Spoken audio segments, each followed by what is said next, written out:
안녕하십니까. 알기 쉽게 해설한 데이터베이스 모델링 5일차 수업을 진행을 하도록 하겠습니다.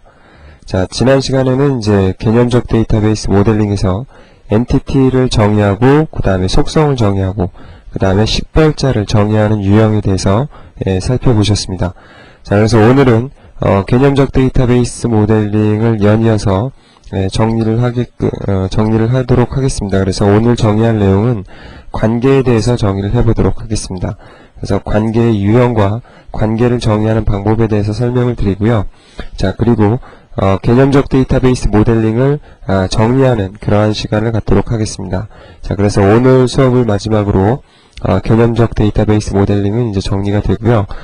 다음 6일차 수업부터는 이제 논리적 데이터베이스 모델링 단계로 넘어갈 겁니다.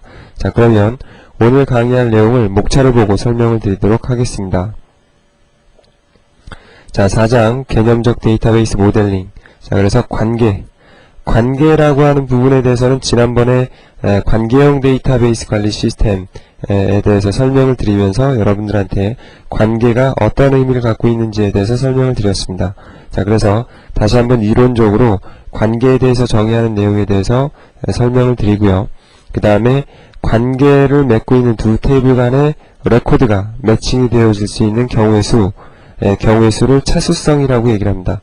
그래서 카디널리티라고 얘기를 하는데, 이러한 차수성의 유형에는 이제 1대1, 1대다, 다대다 이러한 세 가지 유형이 있습니다. 그래서 어떠한 경우가 여기에 속하고 여기서 적용되어지는 예제에 대해서 이제 설명을 드리도록 하고요.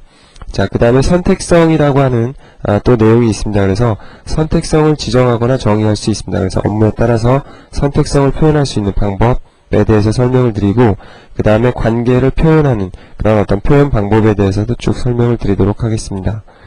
자, 그래서 관계를 정의하는 내용이 굉장히 중요한 내용이죠. 자, 그렇기 때문에 오늘 이 수업하는 내용에 대해서 여러분들 기본적으로 잘 정리를 해두셔야 되고요.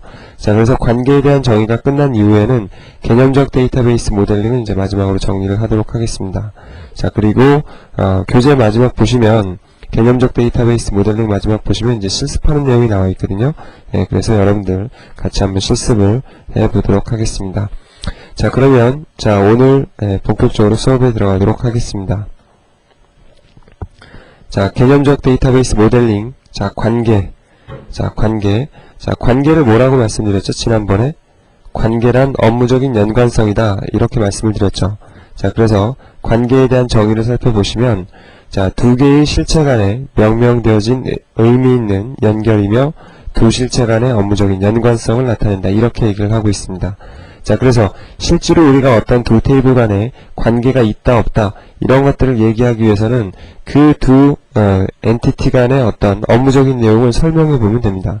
자, 그래서 여기 보시면 회원과 지금 비디오라고 하는 엔티티가 있는데 얘네 둘이 관계가 있는지를 설명을 해보면 됩니다. 그래서 여기 보시면 회원은 비디오를 대여한다. 맞습니까? 그리고 비디오는 회원에게 대여되어진다. 자, 이렇게 된다면 여기 있는 동사 구 맞습니까? 대여라고 하는 프로세스가 관계를 통해서 정의가 되어지는 거죠. 맞습니까? 그래서 이러한 대여라고 하는 관계 엔티티가 여기서 정의가 되어질 수 있습니다. 자, 그 다음에 밑에 예제도 보시면 고객은 상품을 주문한다. 그 다음에 상품은 고객에게 주문되어진다. 자, 그러니까 고객과 상품 간에도 이러한 어떤 주문이라는 관계가 정의되어질 수 있다라고 하는 얘기죠. 자, 그래서 관계란 두 개의 실체 간에 명명되어진 의미 있는 연결이며 두 실체 간의 업무적인 연관성을 나타낸다. 그래서 관계란 업무적인 연관성이라고 말씀을 드렸고요. 자, 기본적으로 잘 정리를 하시기 바랍니다. 자, 그러면 다음 넘어가도록 하겠습니다. 자, 다음 넘어가시면 이제 차수성에 대해서 이제 정의를 하고 있습니다. 자, 그래서 차수성이란 양쪽 테이블 간, 그래서 두 개의 양쪽의 엔티티 간에 레코드가 매칭이 되어질 수 있는 그러한 경우의 수를 차수성이라고 정의를 합니다. 그래서 관계를 맺고 있는 두 테이블 간에 레코드가 매칭되어지는 유형을 정의한 것으로 1대1과 1대다, 그 다음에 다대다 관계가 있다. 그래서 차수성의 유형에는 1대1, 그리고 1대다, 그 다음에 다대다 관계 이렇게 세 가지 유형이 존재할 수 있습니다. 자, 그러면 1대1 관계부터 먼저 살펴보도록 하겠습니다. 자, 1대1이란 A 테이블에 있는 한 레코드는 자, B 테이블에 있는 한 레코드와 일치하는 관계이다. 그리고 B 테이블에 있는 어떤 하나의 레코드도 A 테이블에 있는 하나의 레코드랑 매칭이 되어지겠죠. 자, 그러면 지금 사원 엔티티와 부서 엔티티 간의 어떤 관리상의 목적으로, 그죠? 관계를 한번 정의해 보도록 하겠습니다.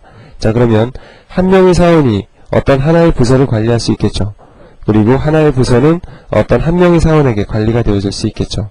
자, 그렇기 때문에 사원 엔티티와 부서 엔티티 간의 내용을 보시면, 자, 홍길동이라고 하는 그 사원이 총무부를 관리하고 있다라고 하는 얘기죠. 그 다음에 전산부는 선동열이라고 하는 사원이 관리를 하고 있다라고 하는 얘기입니다. 이런 것처럼 사원 엔티티와 그 다음에 부서 엔티티 간의 관리상의 목적으로, 그죠? 어떤 관계를 정의한다면 이 두 개의 엔티티는 서로 1대1 관계다, 이렇게 얘기할 수 있겠습니다.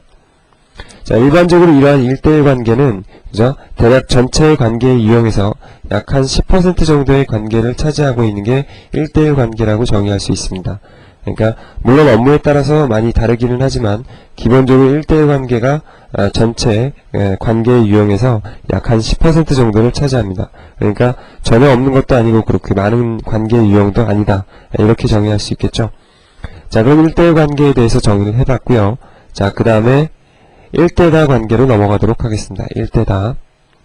자, A 테이블에 있는 각각의 레코드는 B 테이블에 있는 하나 이상의 레코드와 일치하나 B 테이블에 있는 레코드는 A 테이블에 있는 레코드와 단지 하나만이 일치하는 관계이다. 자, 이렇게 정의를 하고 있습니다. 자, 그러면 이번에는 부서와 사원 간의 소속 관계를 한번 정의해 보도록 하겠습니다. 자, 여기 보시면 하나의 부서에는 여러 명의 사원이, 그죠? 배정될 수 있죠.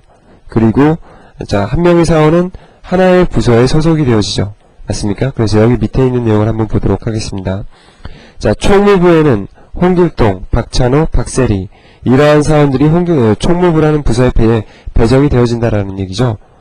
맞습니까? 하지만 여기 있는 박찬호는, 그죠? 총무부라고 하는, 그죠? 이쪽에 부서 테이블의 레코드, 그죠? 하나의 레코드에만 매칭이 되어지겠죠. 예를 들어서 박찬호가 총무부이면서 전산부이다, 이렇게 관계가 정의가 되어질 수는 없겠죠.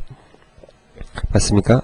자, 그래서 부서와 사원 간의 어떤 소속 관계를 정의할 때 1대다 관계가 이렇게 정의가 되어질 수 있습니다. 그래서 1대다 관계는 가장 일반적인 관계의 유형으로 전체 관계 중에서 약 90%의 관계가 1대다 관계라고 보시면 되겠습니다. 자, 그러니까 1대1 관계를 제외한 나머지 모든 관계는 1대다 관계다, 지금 이렇게 얘기를 하고 있는 거네요. 자, 그러면 아까 설명을 드릴 때 관계의 유형은 1대1과 그 다음에 1대다, 그 다음에 다대다, 이렇게 세 가지 유형의 관계가 있다라고 말씀을 드렸습니다. 자, 그러면 1대1 관계가 10%고 1대다 관계가 90%고 그럼 이것 두 개만을 가지고도 이제 100%가 되네요. 그러면 다대다 관계는 0%라는 얘기인가요? 자, 그러면 다대다 관계에 대해서 한번 살펴보도록 하겠습니다. 자, 다대다. A 테이블에 있는 각각의 레코드는 B 테이블에 있는 하나 이상의 레코드와 일치하고 B 테이블에 있는 레코드도 A 테이블에 있는 하나 이상의 레코드와 일치하는 관계이다. 자, 그래서 여기 보시면 고객과 상품 엔티티를 지금 정의를 하고 있습니다. 주문이라고 하는 관계를 통해서 고객과 상품을 정의하면 한 명의 고객은 여러 개의 상품을 주문할 수 있죠. 그리고 하나의 상품은 여러 고객에게 주문이 되어줄 수 있습니다. 그래서 주문이라는 관계를 정의하고 있고 이 둘의 관계는 1대다 관계, 죄송합니다. 다대다 관계다, 이렇게 얘기할 수 있습니다. 자, 그래서 여기 보시면 자, 홍길동이라는 회원은 여러 개의 상품을 구매할 수 있죠. 자, 그리고 하나의 상품은 여러 회원에게, 그죠? 구매가 되어질 수 있으니까, 주문이 이루어질 수 있으니까 이 두 개의 엔티티는 서로 다대다 관계다, 이렇게 얘기할 수 있습니다. 그죠? 자, 그러면 다대다 관계가 반드시 존재하네요. 그죠? 이런 식의 유형이 다대다 관계니까 다대다 관계가 존재하는 거죠. 자, 근데 왜 다대다 관계는 0%라고 했을까요? 그렇죠? 자, 가만히 한번 생각을 해보도록 하겠습니다. 자, 고객, 상품, 이것 두 개는 반드시 분명히 다대다 관계입니다. 그죠? 자, 그러면 다른 예제를 한번 볼까요? 예를 들어서 동아리, 예, 제가 나눠드린, 그죠? 강의 자료 파일을 한번 보시죠. 엑셀로 된 강의 자료를 보시면, 자, 이렇게 지금 내용이 정의가 되어지고 있는데요. 자, 그러면 학생, 그죠? 테이블이 있고 동아리 테이블이 있습니다. 자, 그러면 한 명의 학생은 여러 개의 동아리에 가입할 수 있죠. 맞습니까? 그래서 예를 들어서 홍길동이라는 학생은 봉사 동아리에 가입하고 뭐 축구 동아리에 가입했다. 그 다음에 박찬호라고 하는 학생은 그죠? 뭐 놀기 동아리에 가입하고 농구 동아리에 가입했다. 그 다음에 선동열은 봉사 동아리에 가입했고, 임꺽정은 뭐 축구 동아리에 가입했고, 차범근은 뭐 농구 동아리에 가입하고, 뭐 이런 식으로. 그러면 한 명의 학생은 여러 개의 동아리에 가입할 수 있고, 하나의 동아리는 여러 학생들로 구성된다. 자, 그러면 이 관계도 역시 다대다 관계네요. 맞습니까? 자, 근데 이제 문제가 되는 건, 자, 그럼 이 학생이 어떠한 동아리에 가입해 있는지를 저장하기 위해서는 어떻게 하셔야 되겠습니까? 이 학생이 어느 동아리에 가입하고 있다. 자, 그러면 그러한 정보를 학생 테이블에 저장을 한번 해보도록 하겠습니다. 자, 그러면 한 명의 학생이 동아리에 가입할 수 있는 경우의 수는 등록된 숫자만큼, 그죠? 동아리 숫자만큼 한 명의 학생이 동아리에 가입할 수 있겠죠. 자, 그러면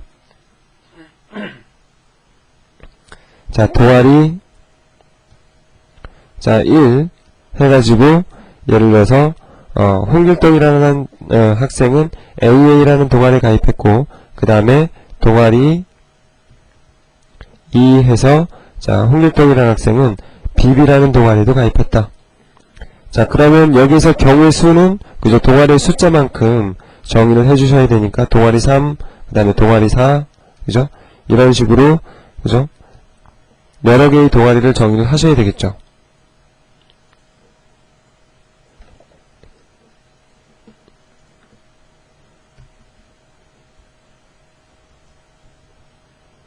맞습니까? 자, 그러면 박찬호는 AA라는 동아리에 가입했고, 그 다음에 선동열은 AA, 그 다음에 BB, 그 다음에 CC라는 동아리에 가입했고, 그 다음에 임꺽정은 CC, 그 다음에 DD라는 동아리에 가입했고, 뭐 차범근은 뭐 BB라는 동아리에 가입하고, 이종범은 아무런 동아리에 가입하지 않을 수도 있죠. 맞습니까? 자, 그러면 이런 식으로 테이블을 만들어가지고 컬럼들을 추가해서 데이터를 저장하게 되면 죄송합니다. 자, 어떤 결과를 얻을 수 있습니까?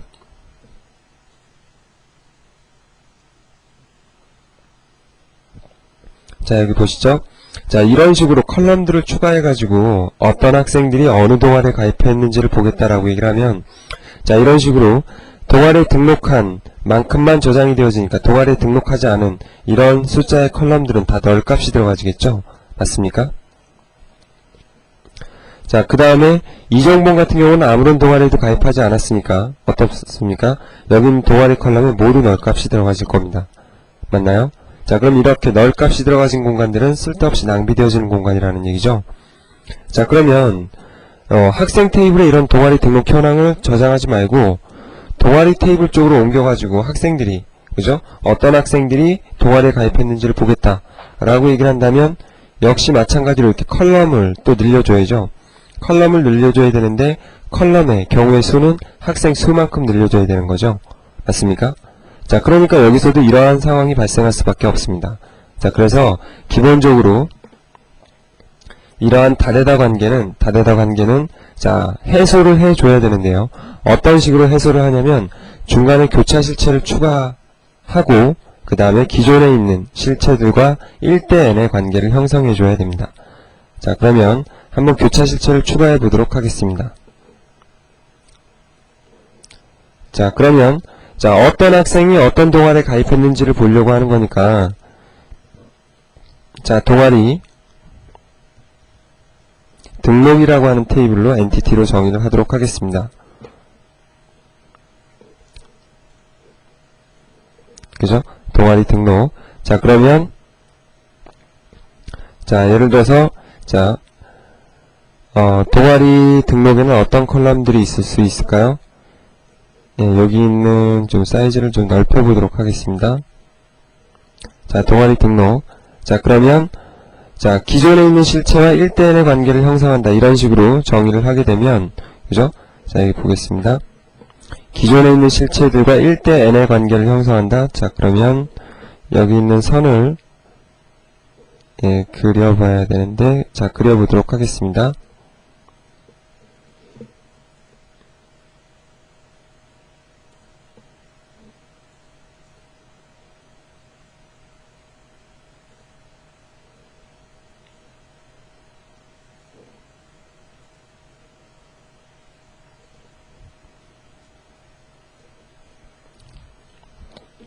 자, 기존에 있는 실체들과 1대 n의 관계를 형성한다.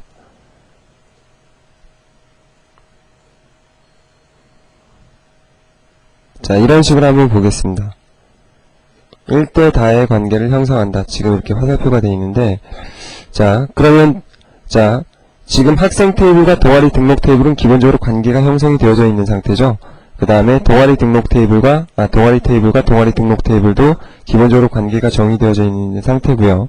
자, 그러면 학생 테이블과 동아리 등록 테이블, 얘네들은 자이든 타이든 어쨌든 관계가 형성이 되어 있습니다. 자, 그러면 이 두 개의 테이블 중에서 누가 페어런트 테이블입니까? 페어런트 테이블을 선별하는 요령은, 그죠? 주체로서의 역할을 하는 테이블이 페어런트 테이블이 되는 거죠. 자, 그러니까 동아리에 등록하는 주체는 학생이니까 학생 테이블이 페어런트가 되고, 그 다음에 동아리 등록 테이블이 차일드가 되겠죠. 자, 그러면 자, 학생 테이블의 기본 키라고 할 수 있는 학번이, 그죠? 동아리 등록 테이블의 포린 키로 전이가 되어지겠네요. 그래서 자, 학번이 포린 키로 이렇게 전이가 되어질 수 있습니다. 자, 그 다음에 동아리 테이블과 다시 동아리 등록 테이블과의 관계는 어떻습니까? 역시 마찬가지로 동아리 등록 테이블이 페어런트고, 죄송합니다. 동아리 테이블이 페어런트고 동아리 등록 테이블이 차일드 테이블이 되겠네요. 자, 그러면 동아리 코드가 역시 마찬가지로 포린 키로 전이가 되어지겠죠. 그죠? 자, 그러면 여기에는 어떤 컬럼들이 더 추가로 있으면 되겠습니까? 뭐 등록일자, 그 다음에 또 하나의 컬럼이 필요하네요. 잠시만요.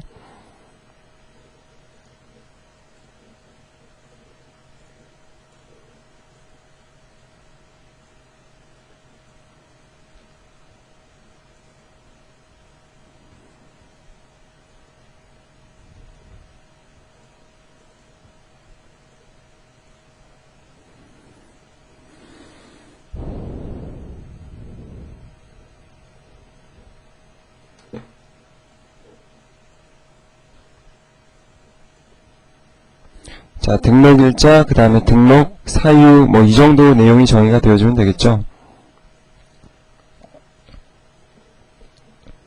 그렇죠?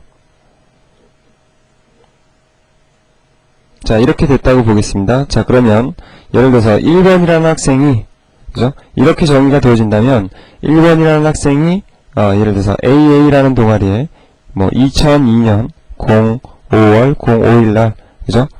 어떤 이유로 가입했다? 맞습니까? 그죠? 이런 데이터가 이제 저장이 되어줄 수 있겠죠.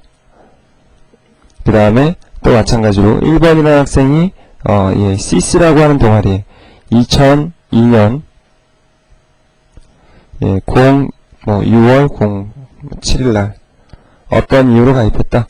뭐 이런 식으로 이제 입력을 할 수 있습니다. 2번이라는 학생이, 그죠? AA라는 동아리에 2002년 08월은 아직 아니죠. 06월 13일날, 그죠? 어떤 이유로 가입했다? 자, 이런 식으로 이제 데이터가 꾸준히 이렇게 데이터가 입력이 되어질 겁니다. 맞습니까? 자, 그래서 다대다 관계는, 그죠? 기본적으로 다대다 관계는, 그죠? 이렇게 중간에 교차 실체를 추가해서 기존에 있는 실체들과 1대 n의 관계를 형성함으로 해서 해소해 주어야 됩니다. 그래서 논리적으로는 다대다 관계가 존재할 수 있지만 물리적으로는 다대다 관계가 존재할 수 없습니다. 그죠? 자, 그 점 정확하게 기억을 해주시기 바랍니다. 자, 다대다 관계는 논리적으로는 존재할 수 있지만 물리적으로는 존재할 수 없어요. 그래서 다대다 관계가 존재한다면, 그죠? 이런 식으로 중간에 교차 실체 추가해서 기존에 있는 실체들과 1대 n의 관계를 형성해서 다대다 관계를 해소해 줘야 됩니다. 아시겠죠? 자, 그렇기 때문에 다대다 관계는 0%예요. 실제로 우리가 어떤 데이터베이스 내에, 그죠? 테이블들의 구조를 보면 다대다 관계는 존재하지 않습니다. 아시겠죠? 그래서 논리적으로는 다대다 관계가 존재할 수 있지만 물리적으로는 다대다 관계가 존재할 수 없다 라고 하는 점 잘 정리를 해두시기 바랍니다. 자, 그래서 이렇게 논리적인 어떤 다대다 관계를 해소하기 위해서는 중간에 교차 실체를 추가한다. 그리고 기존에 있는 실체들과 1대 n의 관계를 형성한다. 맞죠? 이런 식으로 이제 교차 실체를 추가해서 다대다 관계를 해소해 줘야 됩니다. 자, 그런데 이렇게 다대다 관계를 해소해서 정의되어지는 실체를 교차 실체라고 얘기를 하는데, 대부분의 어떤 프로세스들은 이러한 교차 실체에서 정의가 되어지게 됩니다. 그래서 이러한 교차 실체를 다른 말로 행위 실체라고도 얘기를 합니다. 행위 실체.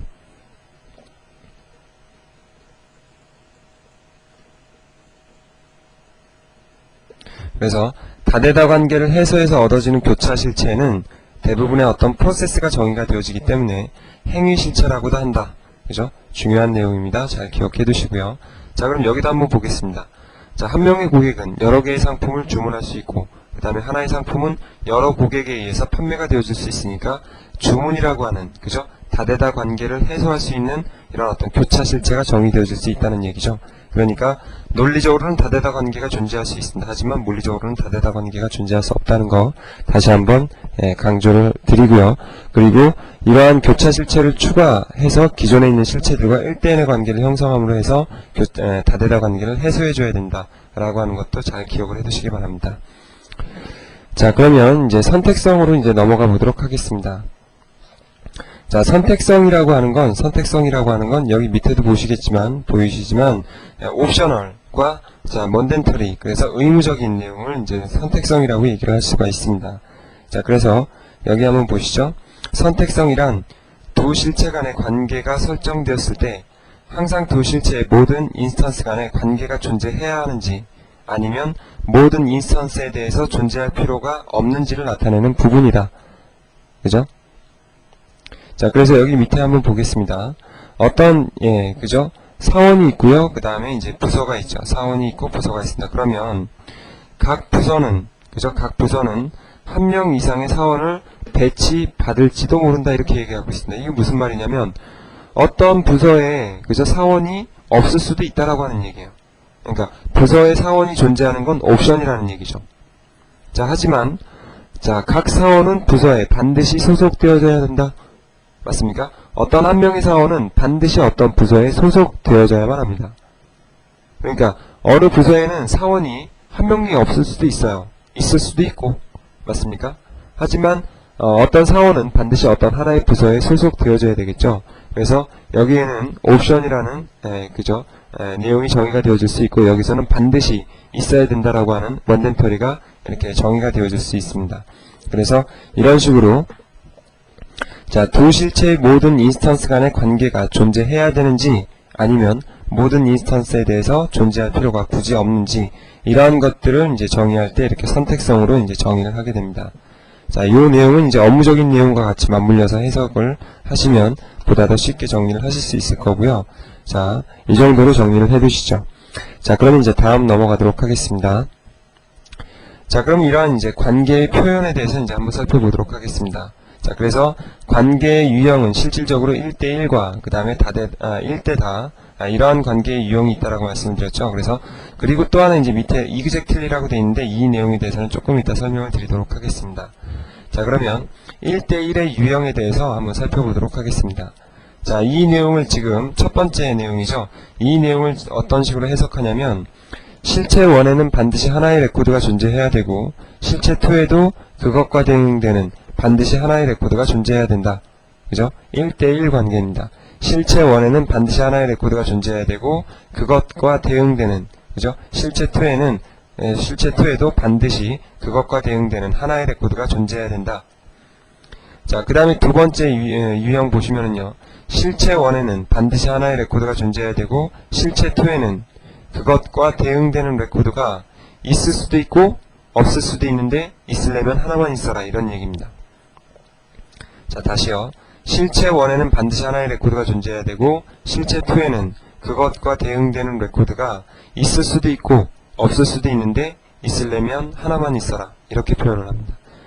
두 가지 유형 다 1대1 관계를 나타내고 있습니다. 자, 그 다음에 밑에 보시면 1대 다 관계의 유형입니다. 그래서 실체 1에는 반드시 하나의 레코드가 존재해야 되고 실체 2에는 없을 수는 없고, 그죠? 없을 수는 없고 최소한 하나가 있든지 아니면 많이 있든지. 맞습니까? 실체 1에는 반드시 하나의 레코드가 존재해야 되고 실체 2에는 없을 수는 없고 최소한 하나가 있든지 아니면 많이 있든지, 이런 식으로 이제 1대 다의 유형을 정의할 수 있고요. 그 다음에 그 다음 보시면 실체 1에는 반드시 하나의 레코드가 존재해야 되고 실체 2에는 없을 수도 있고 하나 있을 수도 있고 그 다음에 많이 있을 수도 있다. 이런 유형이죠. 실체 1에는 반드시 하나의 레코드가 존재해야 되고 실체 2에는 없을 수도 있고 하나 있을 수도 있고 많이 있을 수도 있다. 자, 그 다음에 실체 1에는 반드시 하나의 레코드가 존재해야 되고 실체 2에는 무조건 많이 있어야 된다, 이런 얘기죠. 자, 여기 있는 내용들 다시 한번 여러분들 살펴보시고요. 자, 그럼 맨 밑에 보겠습니다. exactly 관계라는 무엇이냐? 자, 여기 보시죠. 실체 1에는 반드시 하나의 레코드가 존재해야 되고 그것과 대응되는 실체 2에는 반드시 5개의 레코드가 존재해야 된다. 이런 식으로 정확하게 몇 개씩 매칭되어져야 된다라고 하는 유형을 정의할 때 이렇게 exactly 관계로 이제 표현을 하게 됩니다. 이해가시죠? 예를 들어서 뭐 자동차 한 대당 뭐 타이어는 반드시 4개가 있어야 된다. 이런 식으로 얘기하는 것과 같습니다. 그죠? 그래서 이쪽에 하나의 레코드랑 이쪽에 그죠? 몇 개의 레코드랑 반드시 이렇게 고정적으로 매칭이 되어져야 되는 유형, 이런 것들을 정의할 때 exactly 이런 식으로 표현을 합니다. 어쨌든 이것도 보시면 1대1이 될 수도 있고 1대4가 될 수도 있고 그렇겠네요. 그래서 반드시 몇 개씩 몇 개 이렇게 매칭되어져야 된다라고 하는 관계를 이렇게 exactly 관계로 이제 표현하실 수 있습니다. 자, 그러면 이제 관계에 대한 표현에 대해서 이제 살펴보셨고요. 자, 이제 다음 넘어가서 개념적 데이터베이스 모델링을 이제 정리해 보도록 하겠습니다. 자, 정의라고 되어 있네요. 정리해 보도록 하겠습니다. 자, 그러면 지금 이 내용은 이제 부서와 사원 간의 어떤 소속 관계를 나타내는 겁니다. 부서와 사원 간의 소속 관계. 자, 그러면 기본적으로 이제 여러분들이 부서라고 하는 엔티티를 이제 추출하실 수 있어야 되겠죠. 그 다음에 사원이라는 엔티티도 역시 마찬가지로 추출을 하실 수가 있어야 되겠고요. 그래서 엔티티란 데이터로서 관리되어진 항목들이다. 어떻게 말씀을 드렸죠? 자, 그 다음에 자, 부서라고 하는 엔티티에 포함될 속성들을 이렇게 정의하실 수 있어야 되겠습니다. 맞습니까? 부서라고 하는 엔티티에 포함될 속성들을 이렇게 정의를 하시고, 마찬가지로 사원이라고 하는, 그죠? 엔티티에 포함되어질 이러한 속성들을 이런 식으로 정의를 하셔야 되겠습니다. 그죠? 자, 그리고 난 다음에, 이러한 속성 중에서 기본적으로 이제 식별자로서 정의되어질 수 있는 속성들은 이제 정의합니다. 그래서 식별자는 각각의 레코드를 유니크하게 구별할 수 있는 그러한 속성을 가지고 있는 컬럼을 식별자라고 얘기를 하죠. 맞습니까? 그래서 개념적 데이터베이스 모델링에서 식별자는 이렇게 동그라미 안에 언더바를 이렇게 표시를 합니다. 그래서 식별자를 정의를 하고요. 자, 그 다음에는 이제 관계를 설정하게 됩니다. 그래서 하나의 부서에는 사원이 있을 수도 있고 없을 수도 있고, 맞습니까? 자, 근데 뭐 하나 있을 수도 있고 많이 있을 수도 있다. 뭐 1대4 관계를 얘기를 하고 있죠. 그리고 어떤 한 명의 사원은 하나의 부서에 반드시 소속되어져야 된다. 그래서 부서와 사원 간의 소속 관계를 지금 정의를 하고 있습니다. 그렇죠? 자, 그 다음에 이제 관계에 대한 차수 정의를 해볼까요? 자, 각 부서에는 하나 이상의 사원이 배치되어질 수도 있다. 맞습니까? 하나의 부서에는, 그죠? 한 명 이상의, 그죠? 사원이 배치되어질 수도 있다. 그러니까 배치가 안 될 수도 있고 여러 명이 배치되어질 수도 있고 뭐 한 명이 배치되어질 수도 있고 뭐 그렇다라는 얘기죠. 자, 그 다음에 각 사원은, 그죠? 반드시 하나의 부서에 배치되어져야 된다. 소속되어져야 된다. 이렇게 얘기할 수 있습니다. 그래서 관계에 대한 차수를 설정할 수 있죠. 1대4 관계죠. 맞습니까? 관계에 대한 차수. 자, 그 다음에 자, 관계의 식별 여부라고 되어 있습니다. 식별 여부. 그래서 각 부서에는 하나 이상의 사원이 배치되어질지도 모른다. 그리고 각 사원은 반드시 하나에 소속되어진다. 그래서 어떤 관계를 설정하는 내용, 그 내용을 이제 풀어서 보시면 그런 어떤, 그죠? 식별 여부를 이제 파악하실 수 있습니다. 자, 그래서 자, 여기 보시면 각 부서는 이제 사원에 배치되어질 수도 있고 그렇지 않을 수도 있으니까 관계에 대한 식별, 그러니까 선택성이라는 얘기죠. 선택성은 자, 옵셔널이 되겠죠. 그 다음에 사원은, 그죠? 사원은 반드시 부서에 소속되어져야 되니까 먼덴터리 관계로 이런 식으로 정의를 하실 수가 있겠죠. 그래서 자, 이런 식으로 간략하게 개념적 데이터베이스 모델링을 정리를 해봤습니다. 자, 그러면 여러분들 그 다음 장 보시면 실습하는 내용이 나와 있죠. 실습하는 내용이 나와 있는데, 자, 여러분들 그 뒤에 그 정의된 내용 보지 마시고 일단은 그 내용, 그죠? 살펴보신 다음에 거기서 엔티티 추출하시고, 그죠? 엔티티 추출하시고 어트리뷰트 구성하고, 맞습니까? 어트리뷰트 구성하시고, 그 다음에 식별자 정의하시고, 그 다음에 관계 정의하고, 맞습니까? 관계 정의하신 다음에 그 다음에 관계에 대한 차수 정의하시고, 그 다음에 선택성, 그죠? 식별 여부를 정의를 해 보시기 바랍니다. 그래서 실질적으로 한번 여러분들 해 보시는 게 중요하고요. 자, 그러니까 요 내용은 제가 따로 해드리지 않겠습니다. 뒤에 결과가 나와 있으니까 나중에 여러분들이 직접 해보신 다음에 그 내용은 한번 이렇게 실행을 해보시죠. 확인을 해보시죠. 자, 그러면 실습을 하시고요. 실습으로 바로 들어가시고요. 오늘 수업은 여기서 마치도록 하겠습니다.